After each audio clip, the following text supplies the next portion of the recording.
Welcome back to You Multicultural and Doc Talk Manitoba project. This is your host, Jyoti Kalsi, and I have Dr. Denise Koh again with me in the studio here.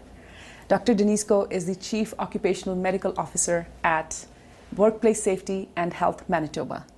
Welcome again, and thank you for taking out the time. Yeah, my pleasure. I'll give you a few minutes again to introduce yourself and give our viewers a little bit of an introduction about you. Sure. So I'm Dr. Denise Koh, the Chief Occupational Medical Officer, or COMO for short, and that position is out of Workplace Safety and Health, which is part of the Government of Manitoba. I have another role, which is also a Medical Officer of Health, which is out of Population and Public Health, which is also out of Government of Manitoba with Manitoba Health. And seniors care. So throughout the pandemic, I've been focusing mainly on workplace COVID work. So that's really issues related to the workplaces, employers, workers, really trying to maintain that health and safety of workers, during the pandemic. So I've been working on a lot of guidances and tools to help workplaces assess their workplace and, deal with clusters and cases of COVID in their workplace. Right. Dealt with a lot of issues with higher risk workplaces and work settings. And also managing a lot of the public health management of clusters and outbreaks within workplaces. So quite a number of different things. It's been a mixed bag. Yes, thank you very much for doing all that you have done during this entire year and have been doing now, because although the race is already won, but we are still in the last edge of that, and we still need to cover that. So thank you very much. So today's episode, we're gonna focus on more the vaccinations for people higher at risk and minority communities. Mm-hmm. So the question that we always get is now that the immigration is getting relaxed again, people are coming in. So what do you have to say for the new immigrant or somebody who's a new foreign temporary worker who are not vaccinated and are a little bit reluctant to get vaccine yet? Okay. I would think would be a concern regardless, because you can't enter until you're vaccinated. But what do you have more information for them keeping in, because their country rules might be different. Once you come in Canada, it's totally different. What do you want to say to them? What we found in our Manitoba data is that people who identify as BIPOC, so Black, Indigenous, and people of color, as well as lower socioeconomic status, are actually associated with increased risk of getting COVID infections, as well as increased risk of having severe disease or death from getting a COVID infection. So, and that's compared to white Manitobans. So that's an important piece of information to know, and also to know that our data was consistent with other jurisdictions across the world and in Canada. So we're not unusual in that aspect. Right. So I think that part is important, and there's even that much more of a risk and a reason to get vaccinated if you belong to if you identify as a BIPOC person. Community. Yes. So I think that's probably the main thing, is that's even the most reason for you to get vaccinated, and for your to get your loved ones vaccinated as well. So what factors do you think are playing in making those BIPOC communities more vulnerable to this infection? Well, basically, there's, if we're looking at workers and workplaces, there's a number of factors and issues that increase the risk to BIPOC workers. So people who identify as BIPOC are more likely to have multiple jobs and have less job security, which does increase the risk, because they're exposed to more people and more contacts than maybe somebody who is not BIPOC. They're more likely to carpool or use public transit. Carpooling was a big risk factor that we've really found in a lot of our clusters and outbreaks. So that was a big transmission event, carpooling. So they're also, BIPOC individuals are more likely to be in critical or essential worker positions where they're not able to work remotely, and so that also increases the risk. And then there's other factors that increase the risk as well that aren't specifically related to the workplace or their work, but are still important, aspects to why, why they're at a higher risk. Yeah. For instance, overall, people who are, BIPOC are more likely to live, work, and socialize together. So that all increases their risk because of that exposure to, multiple people. Right. They're more likely to live in multi-generational homes and experience overcrowding.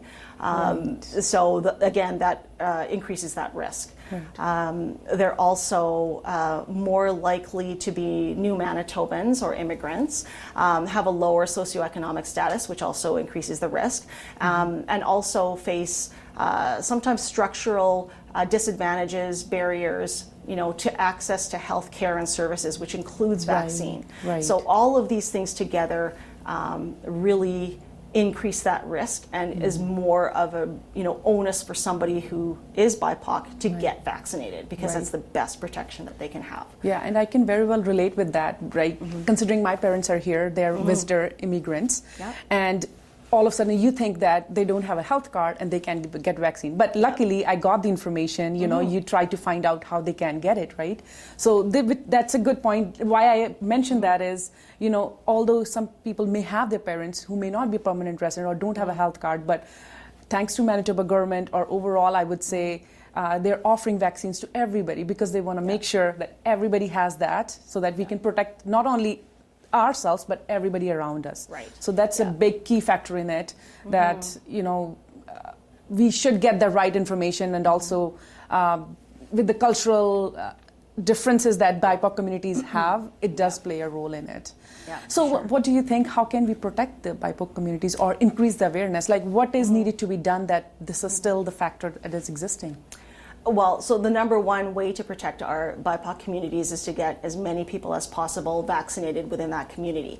Best way, bar none, the best way to protect that community. Right. In terms of increasing awareness to get to that stage, right.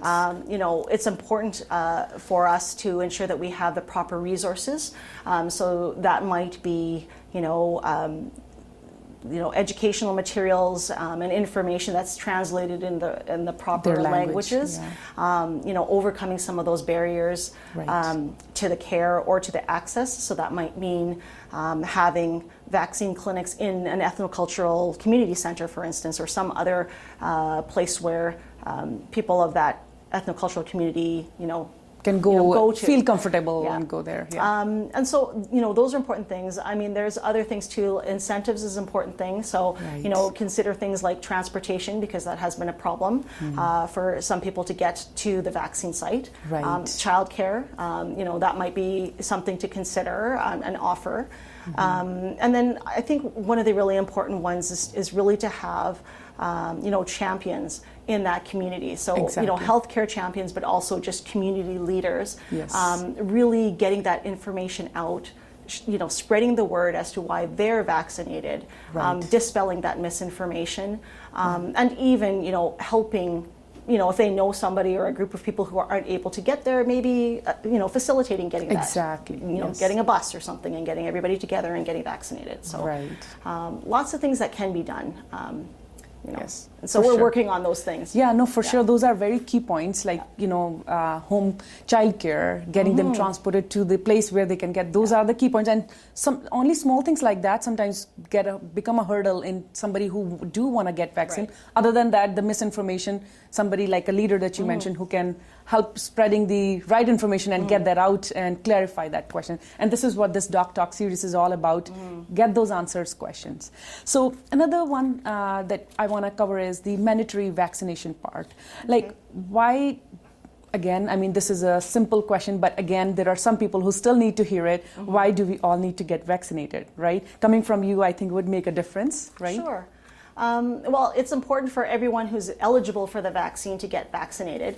Really what it does, the vaccines are so effective that it helps protect, and prevent that infection, so protects the individual getting vaccinated, but it also helps protect the people around them. So it's really important for the highest number of us, the most people possible within a population or group to get vaccinated, because it does afford that immunity for the whole group. What we call herd immunity. Right. So it really does decrease the ability for the virus to circulate because the people are protected. Right. So the more people are protected, there are some individuals in a group who can't get vaccinated, for whatever medical, or whatever reasons.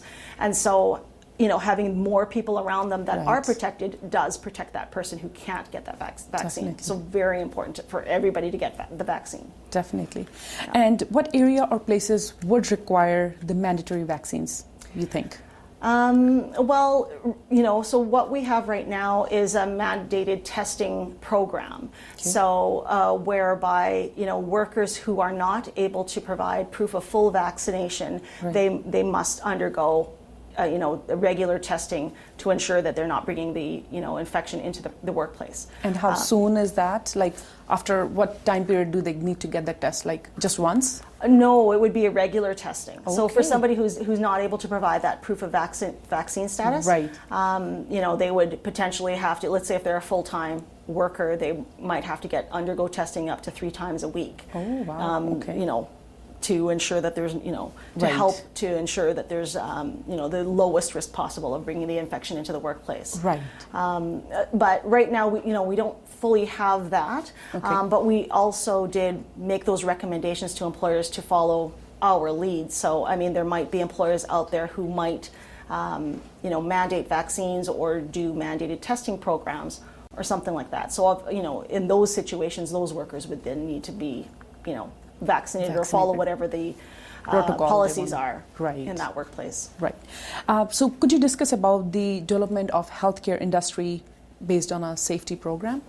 Sure. So industry-based safety programs are basically, they're industry or sector specific. Okay. And they're basically programs that provide, health and safety in the workplace resources and training to their organization, so to that association. So for instance, we have one for heavy construction, we have one for agriculture, manufacturing, transportation, and currently we don't have one, or we haven't had one for healthcare, which was one that we really it's great that we have it, we really needed it. Right. And so now one is being created for that, and I've been involved with some of the consultations around that. So. Okay, awesome. Yeah. Like, what do you think the main goal of that program is to achieve this? Well, really the main goal is to, provide the sector-specific resources, training sometimes, and potentially also accreditation of the employers within that program. Okay. So really just to improve the health and safety of the workers in that industry, because every industry has like different, risks that are involved with that particular, industry or sector. So it makes sense to have resources that are specific to that and sort of look specifically at the risks related to that industry. Right. So it's just a way of really improving the health and safety of those workers. Perfect. Yeah.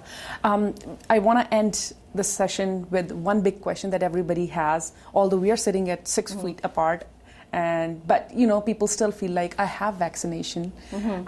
I do have double doses. Why I'm asked to wear the mask again? Because I know a few weeks ago we were told no mask, it's your choice, but then all of a sudden it was mandated again. Yeah. So what do you think, why this mask is still required for even the double dose people? So the fully vaccinated people, still, it's, no vaccine or treatment is 100% effective. We have very highly effective, so, greater than 90%, so very good. Prevention of COVID infection and also severity of disease, and also minimizes the transmission. So if you were doubly vaccinated, you were less likely to transmit the infection to somebody else. So you can still get the infection, but you're less likely, if you do get it, to have a severe illness. So you're more likely to have a mild illness, and you're less likely to transmit it to others around you. Right. But again, so they're very effective, but not 100%. So really, masks and other control measures are still very important because we're at that point where we have to do everything we can to lower that risk. Right. And masks do play an important part of it as well.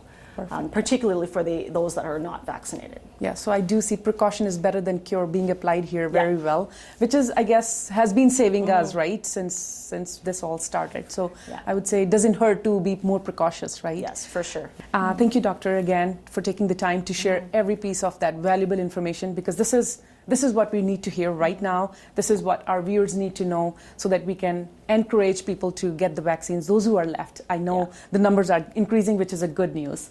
Also, I want to take a moment to thank Manitoba government and Doctors Manitoba, who do offer great help to all the doctors and physicians in offering incredible service to all the Manitobans.